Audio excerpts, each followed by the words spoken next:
Friends, आज हम चरक चिकित्सा स्थान अध्याय 30 योनि व्यापक चिकित्सा पढ़ेंगे। इस अध्याय के कुछ महत्वपूर्ण बिंदुओं का अध्ययन ही हम करेंगे। इस अध्याय का वर्णन पुण्य हिम्मत पार्श्व अर्थात पुण्यकारी हिमालय के पार्श्व में किया गया है। यहाँ पर अपत्या नाम मूल नारी अर्थात संतान का मूल नारी को कहा गया है तथा विसंति व्यापदो योनि निर्दिष्टा रोग संग्रह 20 प्रकार की योनि व्यापद का वर्णन किया गया है। योनि व्यापद के निदान 4 बताए गए हैं: मिथ्याचार, स्त्रीणाम प्रदुष्ट आतर्वेन, बीज दोष तथा देवात च। वातज योनि व्यापद के लक्षण हैं स्तंभ, पिपलिका श्रितम इव कर्कशता तथा सशब्द रुक फेन तनु रुक्ष श्राव अनिलात। पित्तज योनि व्यापद के लक्षण हैं कुणप श्राव। कफज योनि व्यापद का लक्षण है पांडुवर्ण तथा पांडु पिच्छिल आर्तव वाहिनी। त्रिदोषज योनि व्यापद के निदान है सभी रसों का अधिक मात्रा में सेवन करना, समस्नता रसान तथा इसका लक्षण है सा भवेद दाहसुल अर्ता श्वेत पिच्छिल वाहिनी। श्वेत पिच्छिल वाहिनी त्रिदोषज योनि व्यापद का लक्षण है तथा पांडुवर्ण तथा पांडु पिच्छिल आर्तव वाहिनी कफज योनि व्यापद का लक्षण है। यह ध्यान रखने योग्य बात है।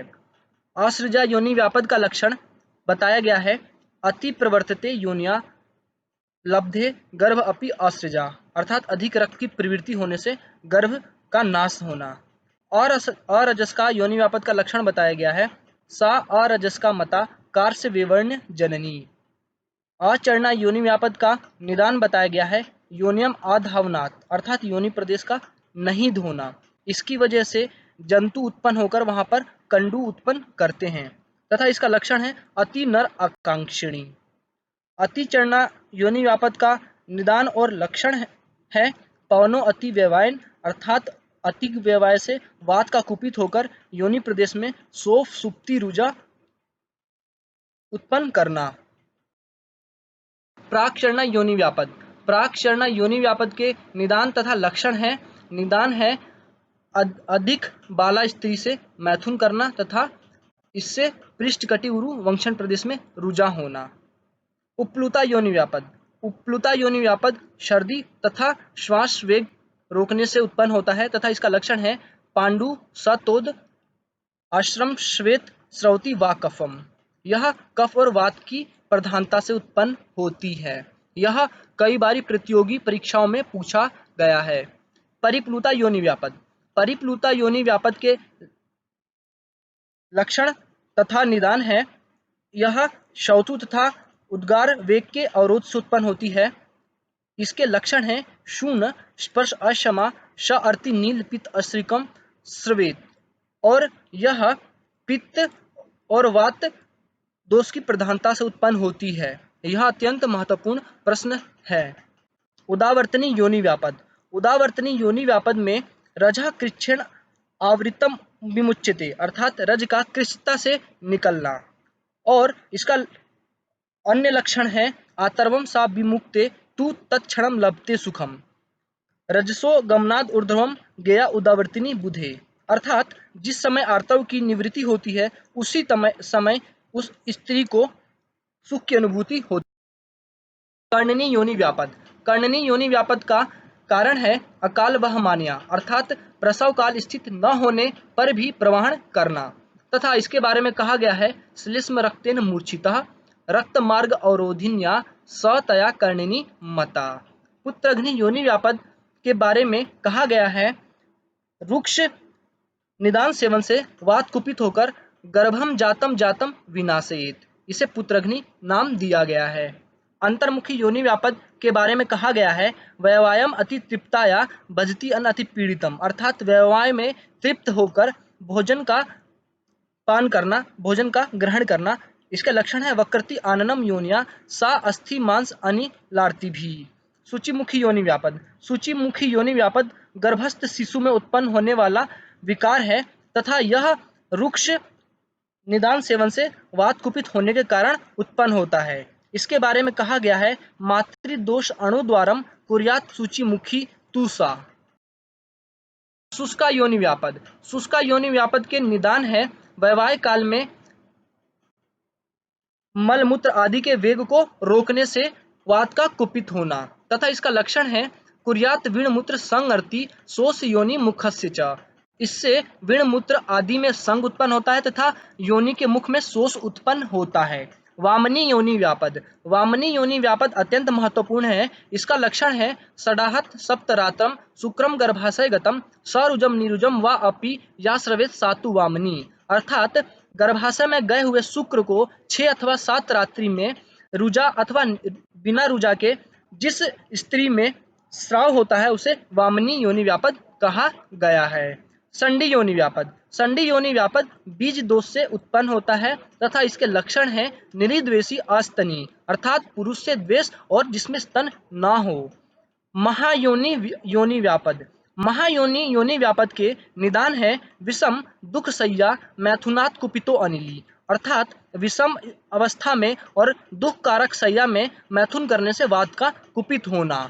इसके लक्षण है रुक्ष फेन स्राव वाहिनी, अर्थात रुक्ष और फेन के साथ स्राव होना। मांस उत्पन्न महायोनि पर वंक्षण शूलिनः, यह भी महायोनि योनि व्यापद के लिए प्रयुक्त हुआ है। यदि योनि व्यापद की चिकित्सा ना की जाए तो क्या क्या उपद्रव होते हैं?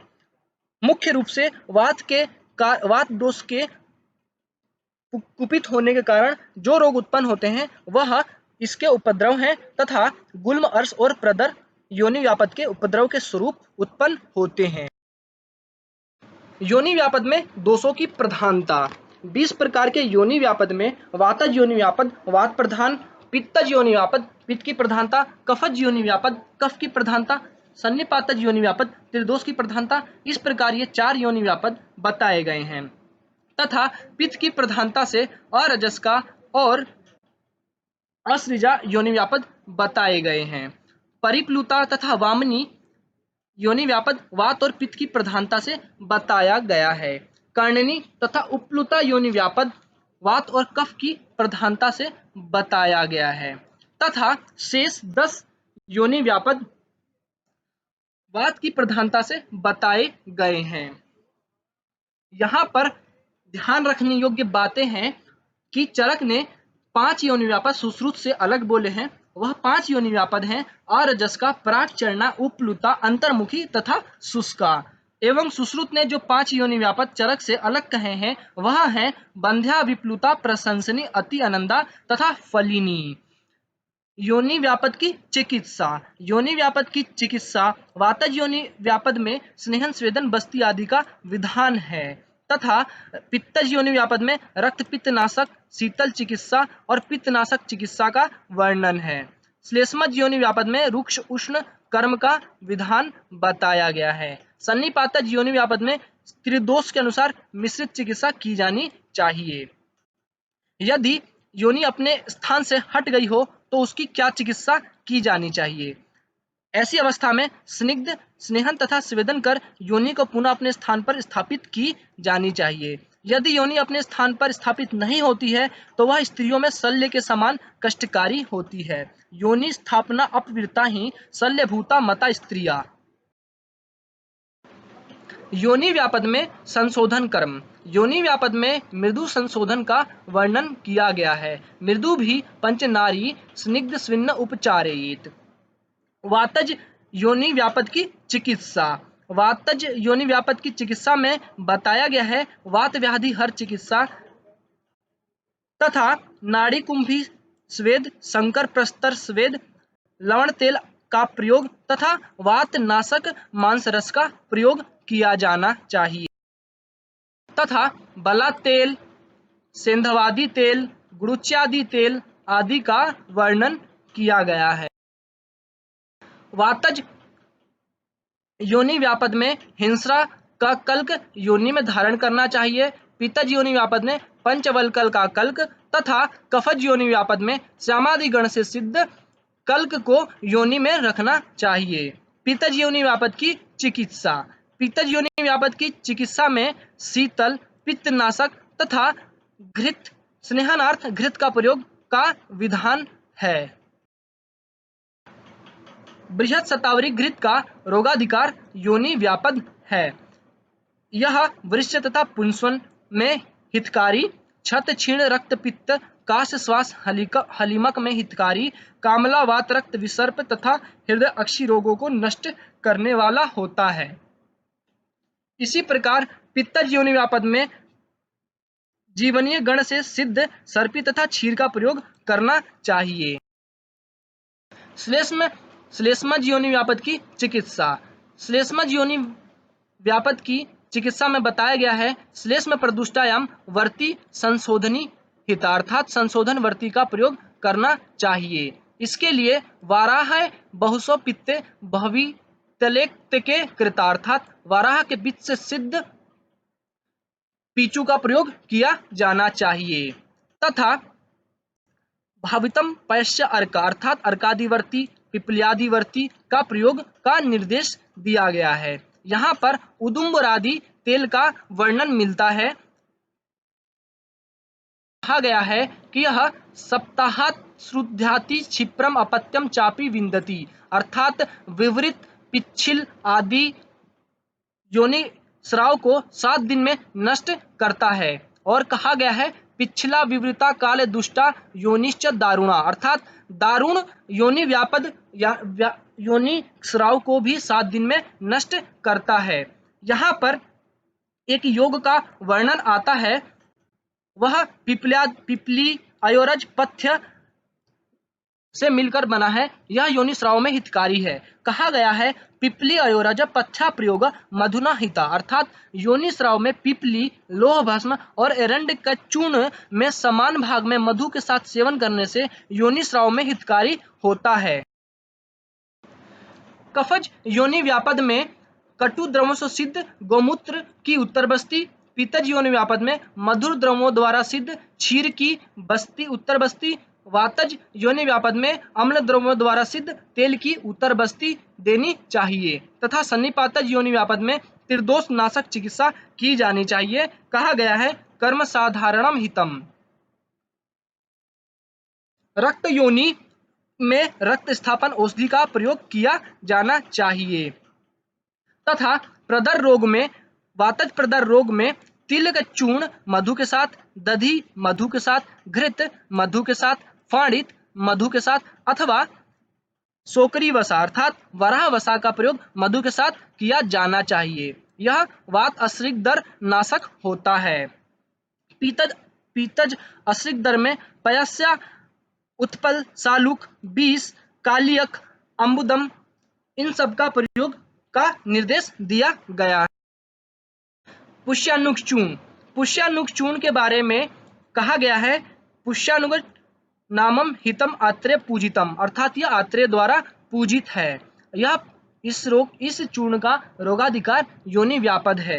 यह योनि दोष रजो दोष श्वेत नील सपीतकम इस प्रकार के स्राव को भी नष्ट करता है। इसका अनुपान है तानि छोद्रेण संयोज्य पिबेत तंडुलवारिणः। यह प्रश्न कई बार प्रतियोगी परीक्षाओं में पूछा गया है कि इसका अनुपान क्या है। तो इसका अनुपान है तानि छोद्रेण संयोज्य पिबेत तंडुलवारिणः अर्थात मधु के साथ तंडुलोदक का इसका अनुपान है। यहाँ पर 2 अन्य योग प्रदरनाशक बताए गए हैं, वह है तंडुलियक मूल तंडुलोदक के साथ तंडुलियक मूलम तुच्छ सछोद्रम तंडुल अम्बुना तथा रसांजन व लाक्षा छागपय अर्थात बकरी के दूध के साथ। दोषों के अनुसार प्रदरनाशक योग पित्तज वातज योनि व्यापद में राजादन तथा कफित्त का पत्र का कल का प्रयोग करना चाहिए। पित्तज योनि व्यापद में मधुक त्रिफला लोध्र मुस्त तथा सौराष्ट्रिक अर्थात फिटकरी का प्रयोग करना चाहिए। कफज अश्रिक दर में निम्ब और गुड़ुचि का प्रयोग मद्य के साथ अर्थात मदिरा के साथ सेवन करना चाहिए। अश्रिक दर में यदि पैतिक अश्रिक दर है तो उसमें महातिक्तक घृत के द्वारा विरेचन का निर्देश दिया गया है। विरेचनम महातिक्तम पैतिक अश्रिक दरम पीबेत। रक्त योनि तथा अरजस का एवं पुत्रघ्नि योनि व्यापद में रक्त योनि अरजस का और पुत्रघ्नि योनि व्यापद में कास्मर कुटज क्वात से सिद्ध उत्तर बस्ती का निर्देश दिया गया है। अरजस का योनि व्यापद में मृग, अजा तथा अवि आदि के रक्त का पान का निर्देश मिलता है। कर्णिनी अचरणा शुष्क योनि तथा प्राक चरणा में उत्तर तेलों से सिद्ध उत्तर बस्ती देना चाहिए। एवं अचरणा योनि व्यापद में गोपित्त मत्स्य पित्त से 21 बार भावित वस्त्र का पीचू योनि में धारण करना चाहिए। प्राक चरणा तथा अति चरणा में वातग्न तेल अथवा सतपाक तेल का प्रयोग एवं स्थापन बस्ती और अनुवासन बस्ती का निर्देश मिलता है। वामनी तथा उपप्लुता योनि व्यापद में स्नेह स्वेद आदि का प्रयोग करना चाहिए एवं स्नेह पीचू एवं संतर्पण का निर्देश दिया गया है। विप्लुता योनि व्यापद में सल्लकी, जिंघनी, जम्बू, धव, त्वक, पंचवल्कल आदि का कसाय का से साधित स्नेह पीचू धारण करना चाहिए। कर्णिनी योनि व्यापद में कुष्ठ, पीपली, अर्क, अग्र, सेंधव इनके चूर्ण को इनसे सिद्ध बस्तमूत्र अर्थात बकरी के मूत्र से वर्ती बनाकर योनि प्रदेश में धारण करना चाहिए। महायोनि योनि व्यापद में त्रिवृत स्नेह एवं वातनाशक चिकित्सा का वर्णन प्राप्त होता है। महायोनि योनि व्यापद में ऋक्ष तथा वाराह आदि का वसा से योनि प्रदेश का पूर्ण करना चाहिए। प्रशस्त योनि व्यापद अर्थात ऐसा योनि व्यापद जिसमें योनि का मुख खुला हो, इसमें क्षीर से स्विन यानी क्षीर का स्वेदन यानी दुग्ध से स्वेदन करना चाहिए तथा उन्हें अपने स्थान पर पुनः प्रवेश कराना चाहिए एवं इसमें बेसवार आदि का पिंड बनाकर योनि का बंधन करने का निर्देश मिलता है। सभी योनि व्यापद में वात विकार नाशक चिकित्सा करने का विधान मिलता है एवं यह कहा गया है नाही वात जिते योनि नारीणाम संप्रदुष्यति सम्मायित्वा तम अन्यस्य कुर्यात दोषस्य भेषजम, अर्थात वात दोष के बिना योनि व्यापद की प्रवृत्ति नहीं होती है, इसलिए यदि वात को नष्ट किया जाता है तो अन्य दोष स्वयं नष्ट हो जाते।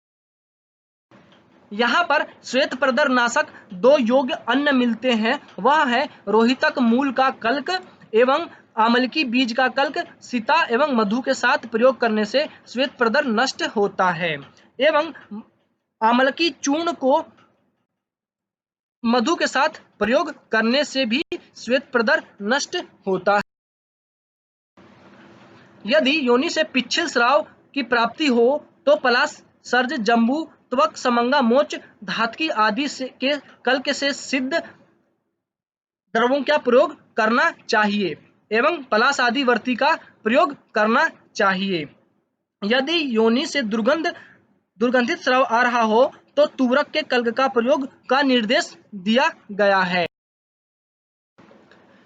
यह कहा गया है कि शुद्ध योनि में ही गर्भ की स्थिति होती है, इसलिए पुत्र प्राप्ति की इच्छा के हेतु योनि का शुद्ध होना आवश्यक है। एवं योनिषु शुद्धासु गर्भ बिंदति योषितः। यहाँ पर 20 प्रकार के योनि व्यापद की निदान, लिंग यानी लक्षण और चिकित्सा का वर्णन किया गया है। पुनः आगे इस अध्याय में क्लेव के 4 भेद बताए गए हैं, इनके निदान, लक्षण तथा चिकित्सा का व्याख्या किया जाए। बताया गया है बीजम यस्मात् वैवायतु हर्ष योनि समुत्थिता, अर्थात वैवाय में हर्ष के कारण प्रवृत्ति होती है, हर्ष उत्पन्न होने के कारण वैवाय की प्रवृत्ति होती है तथा यहाँ पर शुक्र दुष्टि के कारण बताए गए हैं। अति वैवाय, व्यायाम, असात्मय नाम च सेवनात्, रुक्ष तिक्त कषाय तिल, अति लवण अम्ल उष्ण सेवनात्, चिंता शोक आदि, वेग धारण, क्षय, धातु आदि में दुष्टि होना। 8 प्रकार के शुक्र दोष बताए गए हैं। फेनिल तनु रुक्ष, विवर्ण, पूति, पिच्छिल, अन्य धातु, उपशिष्ट तथा अवसादी, ये 8 प्रकार के शुक्र दोष बताए गए हैं। इनमें फेनिल तनु रुक्ष मारुत की अर्थात वात की दृष्टि से होते हैं एवं विवर्ण और पूति पित्त की दृष्टि से तथा पिच्छिल शुक्र का होना श्लेष्मा की दृष्टि से उत्पन्न होता है एवं स्त्री नाम अत्यर्थ गमनाद अभिघातात क्षयात। इन कारणों से शुक्र में रुधिर की उत्पत्ति, रुधिर उत्पन्न रुधिर मिश्रित शुक्र की प्रवृत्ति होती है तथा वेग धारण से वात कुपित होकर ग्रथित शुक्र का ग्रथित स्वरूप उत्पन्न करता है। इस प्रकार अवसादी शुक्र दोष की उत्पत्ति होती। शुद्ध शुक्र के लक्षण है स्निग्धम घनम पिच्छिलम च मधुरम अविदाही च रेतम शुद्धम बीजानियात स्फटिक सन्निभम, अर्थात स्फटिक सन्निभम, स्निग्ध घन पिच्छिलम व मधुर अविदाही शुद्ध शुक्र के लक्षण बताए गए हैं। शुक्र दुष्ट शुक्र के चिकित्सा, बाजीकरण योग, रक्त पित्त नाशक चिकित्सा तथा योनि व्यापद नाशक चिकित्सा, जीवनीय घृत, च्यवनप्राश तथा शिलाजतु यानी गिरिजस्य प्रयोग यह बताया गया है। दोषानुसार शुक्र दोषों की चिकित्सा, वातज शुक्र दोषों में निरु तथा अनुवासन बस्ती का प्रयोग, पैतिक शुक्र दोष में अभ्यामलकीय रसायन का प्रयोग तथा कफज शुक्र दोष में भल्ला तक का प्रयोग, मागधी, अमृत, लोहा, त्रिफला रसायन आदि का प्रयोग बताया गया है। यहाँ बताया गया है प्रशस्ता शुक्र दोषेषु बस्ती कर्म विशेषता, अर्थात शुक्र दोष में बस्ती कर्म विशेष रूप से लाभकारी होता है। क्लेब्य के 4 भेद बताए गए हैं, बीजोपघात, ध्वजोपघात, जरया तथा शुक्र क्षयात, अर्थात बीजोपघात, ध्वजोपघात, जराजन्य, शुक्र क्षयजन्य 4 प्रकार के क्लेब्य बताए गए हैं। क्लेब्य के लक्षण है संकल्प प्रवणो नित्याम प्रियावश्याम अपि स्त्रियम, अर्थात मैथुन में प्रवृत्ति होने की इच्छा होने तथा प्रिय स्त्री होने के पश्चात यदि मैथुन में प्रवृत्ति नहीं होती है यानी लिंग शिथिल होता है तो यह लक्षण क्लेब्य का बताया गया है। एवं मैथुन के समय श्वास अधिक और शरीर से स्वेदन पसीना का आना, यह लक्षण क्लेब्य का बताया गया है। बीजोपघात क्लेब्य के निदान और लक्षण, शीत रुक्ष अल्प उपक्लिष्ट विरुद्ध जीर्ण भोजन, अर्थात शीत रुक्ष और क्लिष्ट भोजन विरुद्ध वीर्यासन विरुद्ध भोजन करने से, शोक चिंता भय त्रास से पीड़ित होने से बीज उपघात जन्य क्लेब्य की उत्पत्ति होती है और इस रोग में रोगी पांडुवर्ण तथा दुर्बल होता है तथा इसमें हृदय रोग, पांडु, तमक, कामला, श्रम, छर्दी, अतिसार, शूल, काश, श्वास से रोगी पीड़ित होता है। यह बीज उपघात जन्य क्लेब्य का लक्षण बताया गया है।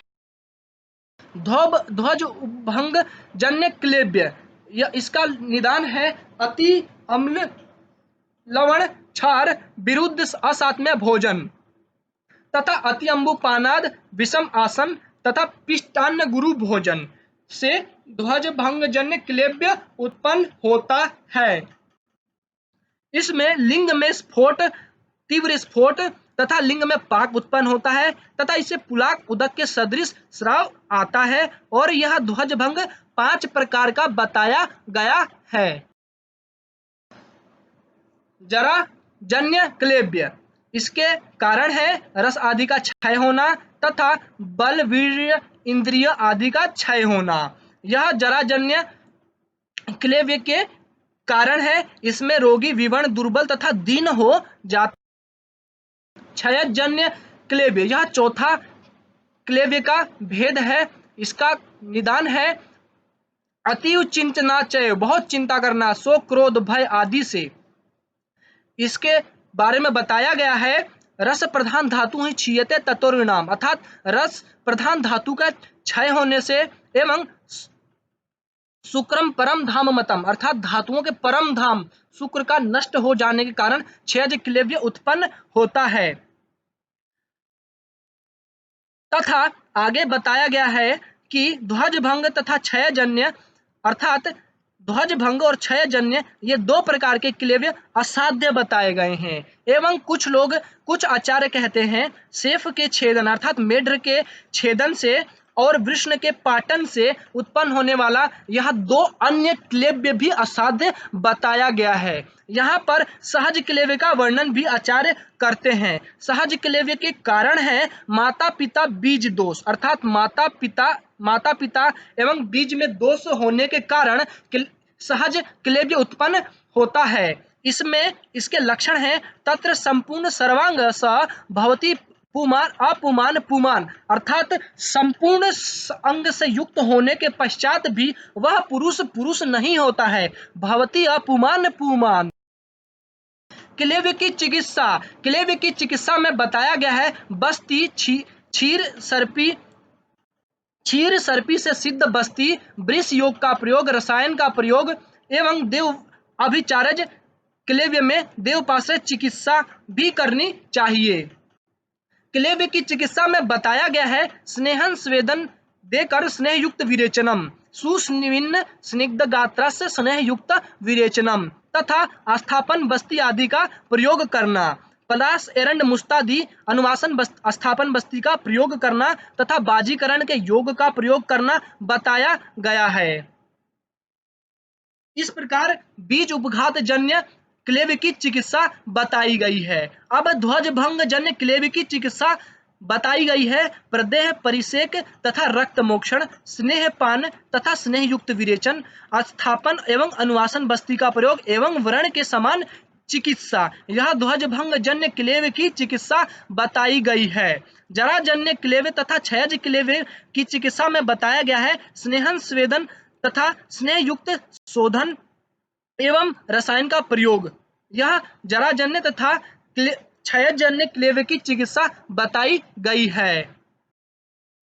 अश्रिगदर का निदान है यो अत्यर्थम सेवते नारी लवण अम्ल गुरुणी च कटुनी विदाही स्निग्धानी पिसितानी च अर्थात जो नारी अत्यंत लवण अम्ल गुरु कटु विदाही स्निग्ध भोजन का पान करती है उसे अश्रिगदर उत्पन्न होता है। अश्रिगदर के संदर्भ में कहा गया है रक्तम प्रमाण उत्क्रम्य अर्थात रक्त अपने प्रमाण से बढ़ जाता है और कहा गया है रजा प्रदीर्यते यस्मात् प्रदः तेन स स्मृतः अर्थात रज फूट कर योनि मार्ग से बाहर आता है इसलिए इसे प्रदर कहा गया है।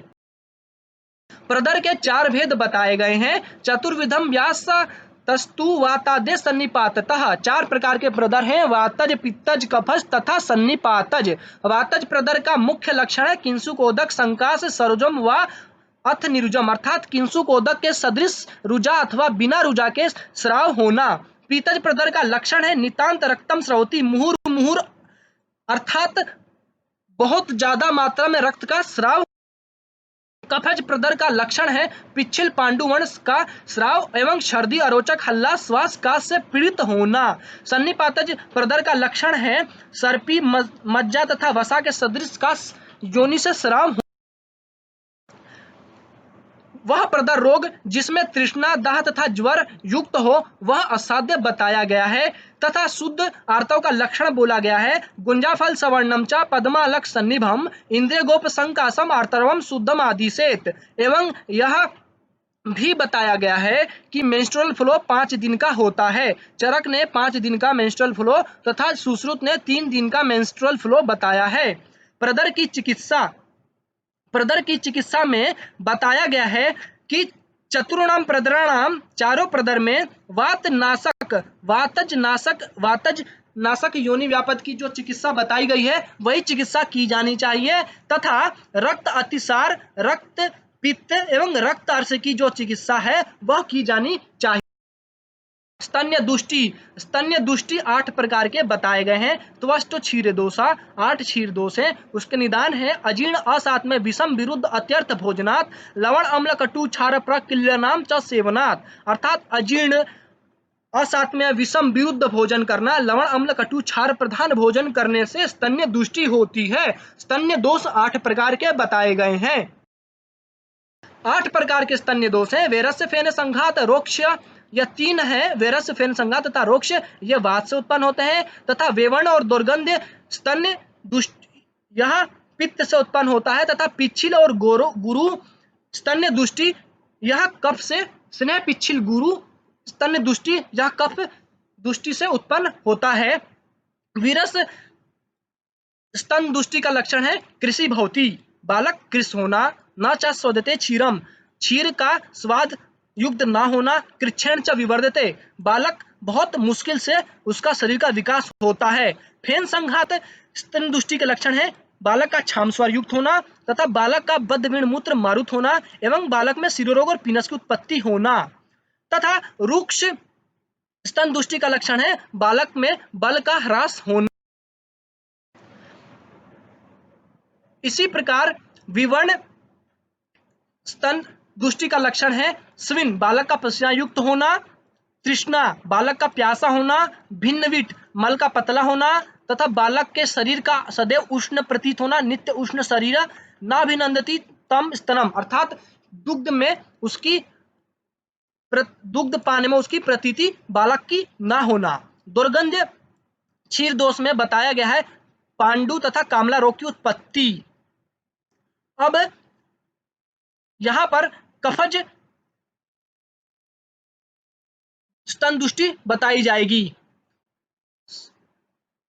स्निग्ध कफज दुष्टि स्निग्ध स्तन दुष्टि से लालालू जायते अर्थात बालक के लार निकलता है, निंद्रा कलम, श्वास काश तथा प्रसेक और तमक श्वास से पीड़ित होता है शिशु।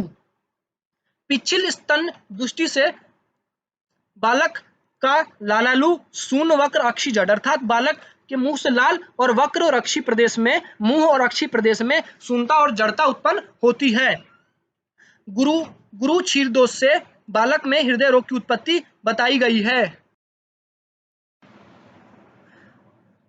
अब क्षीर दोष की चिकित्सा बताई जाएगी। क्षीर दोष की चिकित्सा में आचार्य कहते हैं संस्वेद विधि वैदो वमनेन उपपादयेत अर्थात स्नेहन स्वेदन देकर धात्री को वमन देना चाहिए। वमन किससे देना चाहिए? वचा प्रियंगु यष्ट्याः फलवत्सक सरसप, इनसे वमन देना चाहिए एवं दोष काल बल की अपेक्षा कर भिषक को अर्थात चिकित्सक को स्नेह पूर्वक विरेचन भी धात्री को देना चाहिए। इस प्रकार स्तन दुष्टि की चिकित्सा की जानी चाहिए। स्तन दुष्टि 8 प्रकार के स्तन दोष की चिकित्सा। वेरस्य स्तन दोष में द्राक्षा मधुक सारीवा का पान तथा पंचकोल कुलत्थ आदि का स्तन प्रदेश में लेप, यह वेरस्य स्तन दोष की चिकित्सा बताई गई है। इसी प्रकार फेन संघात की चिकित्सा है पाठा नागर सारंगिष्टक मुरवा आदि का पान करना तथा स्तन प्रदेश में यव गोधूम सरसप का लेप करना, यह फेन संघात स्तन दोष की चिकित्सा बताई गई है। इसी प्रकार रुक्ष स्तन दुष्टि की चिकित्सा में बताई गई है षड विरेचन तृतीय औषध स्तन शोधन अर्थात स्तन्य शोधन महाकषाय का प्रयोग रुक्ष क्षीर युक्त धात्री में करना चाहिए तथा जीवनीय महाकषाय और पंचमूल का लेप स्तन पर करना चाहिए। इसी प्रकार वेवर्ण्य स्तन दोष की चिकित्सा बताई गई है यष्टि मधु मृदिका पयस्या सिंधु वारिका, इसका प्रयोग तथा द्राक्षा मधु कल्क का लेप स्तन प्रदेश पे वेवर्ण्य नाशक होता है। इसी प्रकार दुर्गंध युक्त क्षीर दोष की चिकित्सा में बताया गया है विषाणिका अजश्रृंगी च त्रिफला रजनी वचा, इसका प्रयोग तथा सारीवा उसीर मंजिष्ट श्लेष्मातक कुचंदन आदि का लेप अथवा पत्रांबु चंदन उसीर आदि का लेप दुर्गंध क्षीर दोष में बताया गया है। इसी प्रकार स्नेह क्षीर दोष में चिकित्सा बताई गई है दारू मुस्त पाठा, इनका प्रयोग करना और पिच्छिल स्तन देश में स्तन दुष्टि में बताया गया सारंगेस्टर अभया बचा मुस्त नागर पाठा का प्रयोग तथा तकरारिष्ट का पान और बिदारी बिल्व मधुक का स्तन प्रदेश पर लेप। गुरु स्तन दुष्टि में त्रायमाण, अमृता, निम्ब, पटोल, त्रिफला आदि का प्रयोग तथा पिपली, मूल, चव्य, चित्रक, नागर आदि का प्रयोग एवं कृष्णपर्णी पयस्या का स्तन प्रदेश पर लेप करना चाहिए। इस प्रकार 8 क्षीर दोषों का लक्षण, उत्पत्ति का कारण, शिशु में उत्पन्न होने वाले लक्षण और उनकी चिकित्सा बता दी गई है। अब बाल रोगों का आचार्य ने वर्णन किया है। कहा है दोष दुष्य मलाश्चैव महता व्याधिश्च ये त एव सर्वबालानां मात्रा अल्पतरा मता, अर्थात जो दोष दुष्य और मल युवक और वृद्धों में होते हैं वही दोष दुष्य मल बालकों में होते हैं, परंतु उनकी मात्रा अल्प होती है। बालानां मात्रा तु अल्पतरा मता, इसलिए बालकों में वमन आदि कर्म नहीं करना चाहिए और मृदु द्रव्यों से चिकित्सा की जानी चाहिए तथा मधुर कषाय आदि द्रव्यों से सिद्ध क्षीर का प्रयोग और मृदु द्रव्यों का प्रयोग करना चाहिए। बालक में अत्यंत स्निग्ध, रुक्ष, उष्ण, अम्ल, कटु, विपाकी द्रव्यों का प्रयोग नहीं करना चाहिए। आचार्य कहते हैं स्थानम एतद्वित तंत्रम अस्य रहस्य परम उत्तमम, अर्थात अग्निवेश तंत्र का रहस्य यह चिकित्सा स्थान बताया गया है। यहाँ पर बताया गया है कि अग्निवेश तंत्र में चिकित्सा स्थान के 17 अध्याय तथा कल्प और सिद्धि स्थान के सभी अध्याय को दृढ़ बल के द्वारा पूर्ण किया गया था। यह मूल रूप से मिलने वाले अग्निवेश तंत्र में 17 अध्याय तथा कल्प सिद्धि के अध्याय प्राप्त नहीं थे, इसे दृढ़ बल ने पूर्ण किया है। तथा यहाँ पर यह कहा गया है कि यदि आमाशय से उत्पन्न व्याधि है तो औषधि मुख मार्ग से, यदि शिरोगत व्याधि है तो औषधि नासा मार्ग से और पक्वाशयगत व्याधि है तो गुद मार्ग से औषधि देना चाहिए।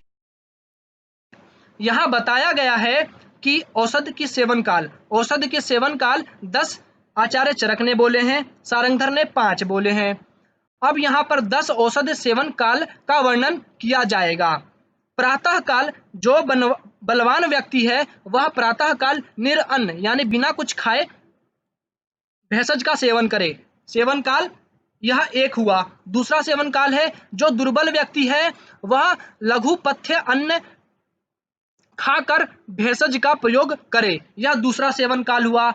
तीसरा सेवन काल है भोजन के पूर्व, चौथा सेवन काल है मध्य भोजन के, पांचवा सेवन काल है भोजन के पश्चात, छठा सेवन काल है मुहुर मुहुर, सातवां औषधि सेवन काल सामुद्र है, आठवां औषधि सेवन काल है भक्त संयुक्त अर्थात भोजन में मिलाकर, 9वां सेवन काल है ग्रास तथा 10वां सेवन काल है ग्रासांतर। इस प्रकार 10 भेषज सेवन काल बताए गए हैं। अब आचार्य यहाँ पर दोषों के अनुसार औसत सेवन काल का वर्णन करते हैं।